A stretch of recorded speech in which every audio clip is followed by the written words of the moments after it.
او ستا د غږیز پیغام ته سترګې زما نه وچیږي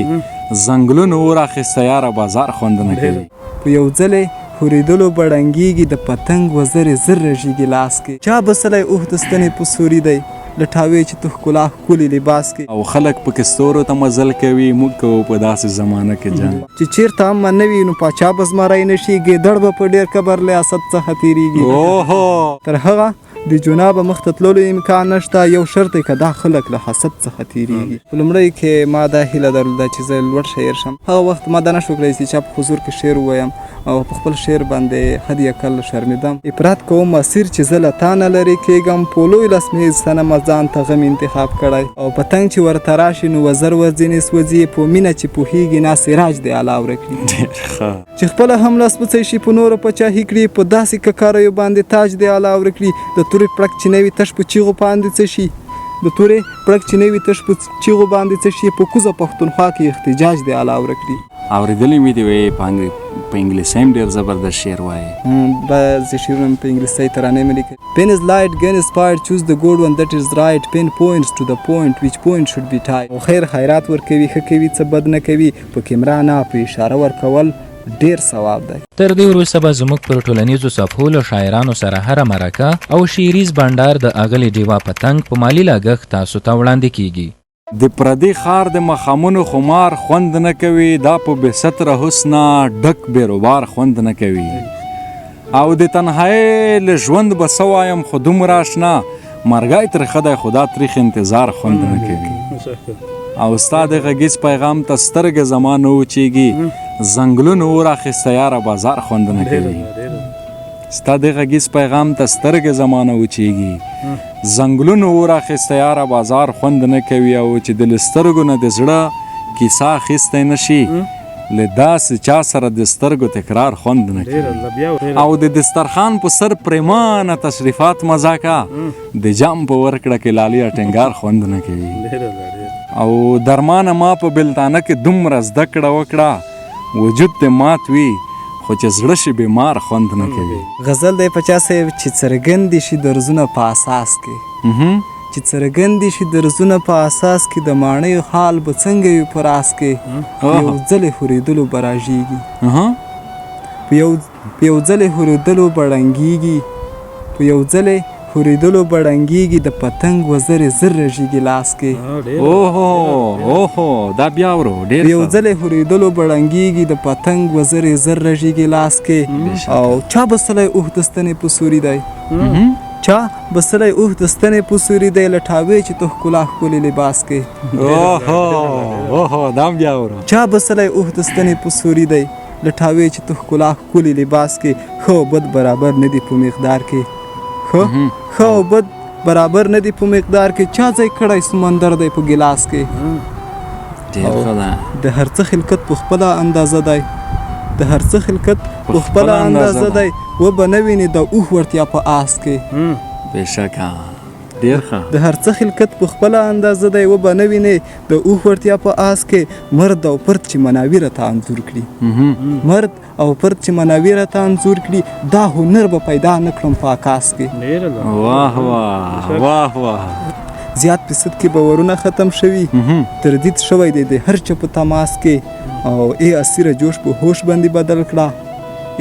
اسیره جوش په هوش باندې بدل کړه تر څو عقل ضعیف نه کړي په وسواس کې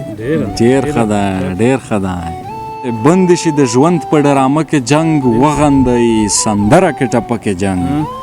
او ژوند کې د له سره چېرته یاد نه شي ورک دې شي د فلم په صحنه کې جنګ نه ګرام فراق کې لیونتوب کېږي د سړي نه په روژه کې جنګ او ژوند ته لږ د خوند سترګې ورواړوئ ژوند ته لږ د خوند سترګې ورواړوئ بند کړئ د ټپو په احاطه کې جنګ او خلک پکې ستورو ته مزل کوي موږ کوو په داسې زمانه کې جنګ او څه به مې د دن ته تماشه کړ ځان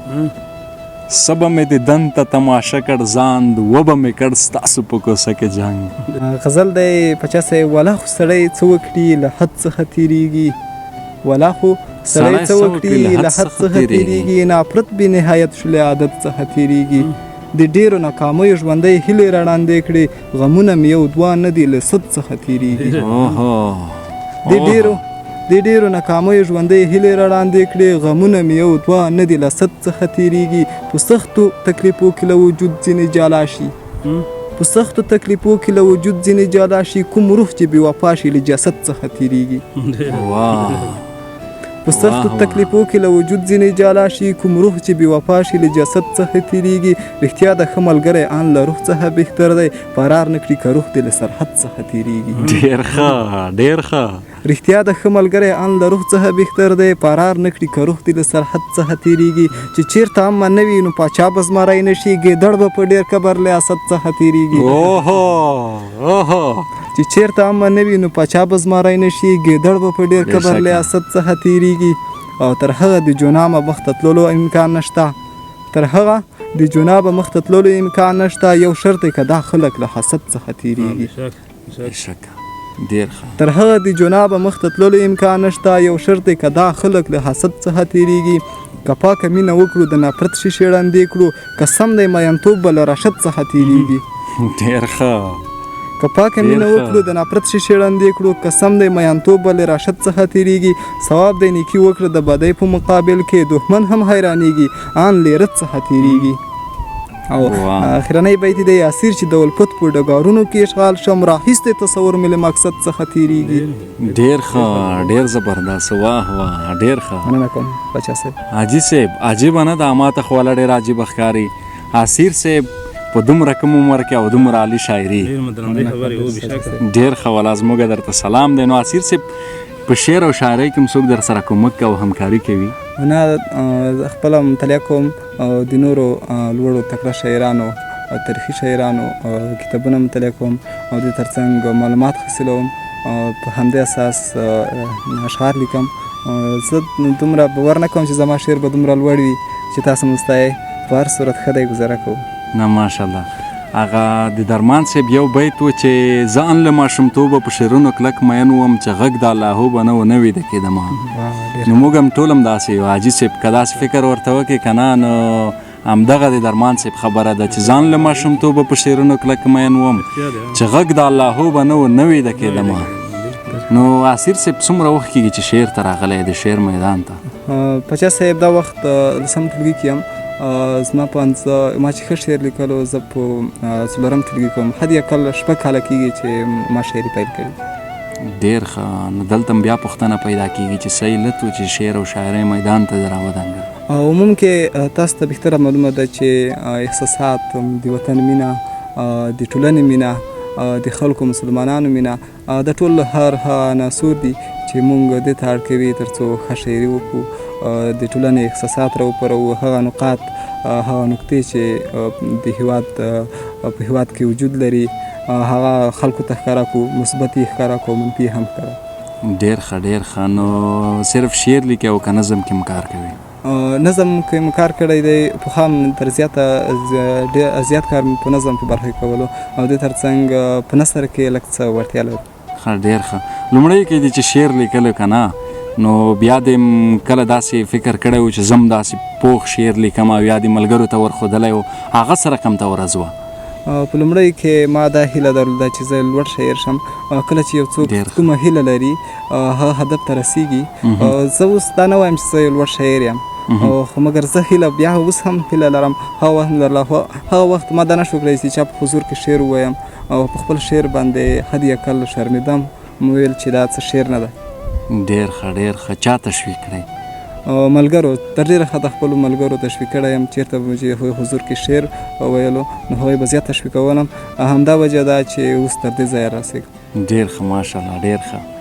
نو اسیر صاحب خبرې دي د خبرو خوږې دي، شعر خو دی ماشاءالله. نو موږ نه هم لاره پکې ورکه شوه حاجي صاحب چې اوس شعر ورنه وغواړو. نو زه خو وایم چې هغه مینهوالو دې بار بار غوښتنه کوله، نو زه وایم چې د هغوی لپاره یو څه مسلسل غزلونه درڅخه اورم. مننه کوم پچا صاحب. یو غزل دی: آدمه خپلو کړو درته ماتم انتخاب کړی، نور وځلې جانته تا غنم انتخاب کړی. آدمه خپلو کړو درته ماتم انتخاب کړی، نور وځلې جانته تا غنم انتخاب کړی. واده دې ماته کړې د اوس ژاړه په سلګیو، نظر دې د شیطان ځان ته هم انتخاب کړی. بېشکه واده دې ماته کړې ده اوس ژاړه په سیلګیو ناظر دې د شیطان ځان ته هم انتخاب کړی ټکرې مې ښې ډېرې د جانت په سر خوړلي ما دا ځل یو نرم جهانم انتخاب کړی ډېر زبردست ټکرې مې ښې ډېرې د جانت په سر خوړلي ما دا ځل یو نرم جهانم انتخاب کړی هغوی په تدریجي ډول قدم په قدم رسی هغوی په تدریجي ډول قدم په قدم رسی چې چا هم د رشد په پار قلم انتخاب کړی افراط تفرید حدود دی په دایره کې یې چلیږه کامیاب دی هغه چا چې دا ملهم انتخاب کړی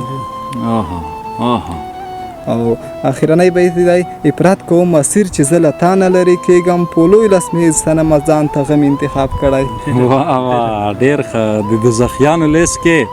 ټولو ناول دی خوا کا حجیره دی خوا کا ملا دی خوا کا غل دی خوا کا سترګې راپورته کړه جان زلفې مې ول ول دی خوا کا اله مړ کېږم که نه زر کوه درمل دی خوا کا او چې د خبره سپینه کړې نه وي تللی نه شي جان نن مې مکمل اخوا او یا مې مکمل دی خوا کا او شاعري څه د ملا جانه خو د ښکلې جینۍ کله وربل اخوا کا او کله وربل دی خوا کا پچا صاحب غزل دی په مونږ چې سترګې پټې شي وحاج دی الله ورکړي د نورو په پل پل د بل مزاج دی الله ورکړي ډېر ښه په مونږ چې سترګې پټې شي وحاج دی الله ورکړي د نورو په پل پل د بل مزاج دی الله ورکړي او پتنګ چې ورته راشي نو وزر ورځینې سوځي په مینه چې پوهېږي نه سراج دی الله ورکړي ډېر ښه ډېر زبردست پتنګ چې ورته راشي نو وزر ورځینې سوځي په مینه چې پوهېږي نه سراج دی الله ورکړي چې خپله هم لس پوڅی شي په نورو پاچاهي کړي په داسې ککاریو باندې تاج دی الله ورکړي ډېر ښه ډېر زبردست بیا اورم چې خپله هم لس پوڅی شي په نورو پاچاهي کړي په داسې ککاریو باندې تاج دی الله ورکړي د تورې پړک چې نه وي تش په چیغو باندې څه شي د تورې پړک چې نه وي تش په چیغو باندې څه شي په کوزه پښتونخوا کې احتجاج دی الله ورکړي زبردست واه او چې مات وجود می جوړ کړي خو زړګی پکې نه جوړ وي کار مې نه دی دغسې علاج دی الله ورکړي ډېر ښه او تباشي چې لبیک لا لبیک باندې خونسا شي تباشي چې لبیک لا لبیک باندې خونسا شي په اهل تظاهرو کې الحاج دی الله ورکړي واه واه واه تباشي چې لبیک لا لبیک باندې خونسا شي په اهل تظاهرو کې الحاج دی الله ورکړي او تمولي چې بارود پسره ورونه به ایجاد کړي تعامل چې بارود وسره ورونه به ایجاد کړي د ځینو عناصرو استخراج دی الله ورکړي ډېر ښه دی او د ورور په سرکشۍ باندې نن خور قرباني کیږي اسیره د پښتون دغه رواج دی الله ورکړي الله دې ورکړي واه واه خوا کې مې ډېره په ارمان پرېوته خوند دې وکړه لکه د ژمي د باران پرېوته خوند دې وکړه او باران زموږ کورونه یوړل خوند دې نه دی کړی خو چې بنګله پکې د خان پرېوته خوند دې وکړه یو حماسي غزل دی خدای دې وکړي چې د خوښې وړ دې وګرځي ارشاد په مینې اورم د استعمار یو ځل بیا په زړه کې باک وکې شو زما په خاوره د دریم زبر ښکلاک وکې شو د استعمار یو ځل بیا په زړه کې باک وکې شو زما په خاوره د دریم زبر ښکلاک وکې شو هغوی غوښتل په مسطح مسیر کې خوی خوی ولاړ شي هغوی غوښتل په مسطح مسیر کې خوی خوی ولاړ شي په مقابل کې یې ناڅاپه استکاک وکې شو هغوی غوښتل په مسطح مسیر کې خوی خوی ولاړ شي په مقابل کې یې ناڅاپه استکاک وکې شو متحرک ورو ورو ساکن حتی چې ودرېدل متحرک ورو ورو ساکن حتی چې ودرېدل چې په کنډو کې ورته کاڼی د دې خاک وکې شو او مڼۍ مڼۍ خیال یې جونګړه جوړ شو ماته نړۍ چې د اعصابو په نیورون کې یې ادراک وکې شو او د ازادۍ په پار فرار له کلي کور مو وکړ د غلامۍ زنار یې لنډ کړ داسې ځواک وکې شو یو انقلاب چې ما یې خوب کې تصور نه کوه داسې یو انقلاب چې ما یې خوب کې تصور نه کوه داسې انځور د اسیر سترګو ته خپلواک وکې شو ډېر زبردست دی ډېر ښه اسیر صاحب فکر کوم دا د ښوونځي په کتابونو کې د فزیک ډېر خوښېږي فزیک مو خوښېږي په عموم کې د ساینسي علوم سره مینه لرم ډېر ښه اورېدلی مې دي وایي په انګلیسۍ هم ډېر زبردست شعر وایي بعضې شعرونه په انګلیسۍ ترانې مې لیکلي دي ډېر ښه په بېلابېلو ځایونو کې مو د خلکو حضور کې وړاندې کړي دي یو ملګري راته ویلي دی په انګلیسۍ هم شعر لیکلی شي ما ویل دا خو عجیبه خبره ده په دومره کم عمر کې دومره پوخ شعر او بیا هم په انګلیسۍ لیکل حاجي صاحب د حیرانتیا خبره ده نو حاجي صاحب که ستا خوښه وي ورنه وابه ورو یو انګلیسي غزل دی هغه زیات مشهور دی او زیات خلک یې غوښتنه هم رانه کوي ته موږ ته مو وایه که نه یار هغه به ستاسو حضور کې وړاندې په کړم. مینه یار څخه Pen is light, gun is spite. Pen is light, gun is spite. Choose the good one that is right. Pen is light, gun is spite. Choose the good one that is right. Pen points to the point, which point should be tight. Even though knowledge will help you. Even though knowledge will help you if you would like to apply it. Knowledge is example of the eyes. Knowledge is example of the eyes, which eyes have got sight. ډېر ښه حاجي صاحب د کمال سړی مو را پیدا کړی دی نو بل به مو ورنه واوره حاجي صاحب انګلیسي غزل یو غزل دی هم تیر نظام کې مې لیکلی و او وخت جنګ و هغه به ستاسو حضور کې وړاندې کړم. ارشاد ارشاد Look at my country, my nation. Look at my country, my nation. What is the situation? Brothers tend to kill his brother. We are fighting with each other. Brothers tend to kill his brother. We are fighting with each other. In this state which is ongoing, the world go to more improving. We still stay in the dark night. We still stay in the dark night. We do not like the light. ډېر زبردست دی ډېر ښه ډېر ښه اصیر صاحب لومړی دا راته ووایه چې انګلیسي د څومره زده او انګلیسي ښه داسې خو نه شول چې په مکمل ډول خبرې پې کولی شو لکه پښتو داسې خبرې ډېر پې کولی ښه ماشاءالله ډېر ښه شو. نو اصیر صاحب محترم ما مخکې هم خبره وکړه چې خبرې دي د خبرو خوږې دي شعر خو د بیا واه نو دا چې د خپرونې وخت ګورو نو مخ په خلاصېدو دی په دې وروستیو کې د خوښې غزل اورو چې ته یې د ځان سره بار بار وایې د خوښې غزل خو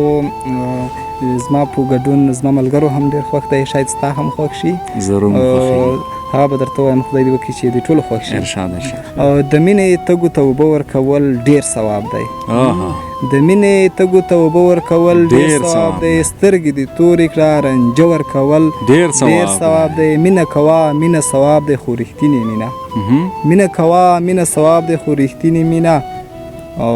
زړه امانت ساته خو زړه ورکول ډېر ثواب دی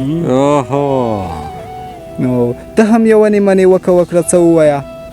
ته هم یوه نیمه نیوکه وکړه څه ووایه خو یار ته نیکه مشوره ورکول ډېر ثواب دی ډېر ښه او خیر خیرات ورکوي ښه کوي څه بد نه کوي په کیمرا نه په اشاره ورکول ډېر ثواب دی واه واه دا څه بیت دی دا بیا خیر خیرات ورکوي ښه کوي څه بد نه کوي په کیمرا نه په اشاره ورکول ډېر ثواب دی ورسره مرسته وکړي بیا یې کړي نړۍ ته یې پښه ورسره مرسته وکړي بیا یې کړي نړۍ ته یې پښه مه ورکوه له دې نه نه ورکول ډېر ثواب دی او دا بې وفا یاران ثواب ګټي ثواب نه ګټي که یاري پرېږدي تجربه ورکول ډېر ثواب دی اسیر چې کله ګینامن شم هاپیری مې راشي د شعر لیکلو ته رنګه ورکول ډېر ثواب دی ډېر ښه ډېر زبردست خوند یې وکړه مننه اسیر صاحب کور ودان تا ته نورې بریا هم غواړو خوشحاله اوسئ زیاته مننه کوم په جاسي د شاعرانو د ریپاڼې او همداشان د یوټیوب قدرمنو لیدونکو او اورېدونکو دغه و د اسیر صاحب سره یو کوچنی شانتې بنډار تر بلې بیا چې موږ د بل شاعره پورې ځو نو تر هغې در څخه زه عصمت پاچا او د کمرې په برخه کې زریات صاحب اجازه اخلو د لیو الله په امان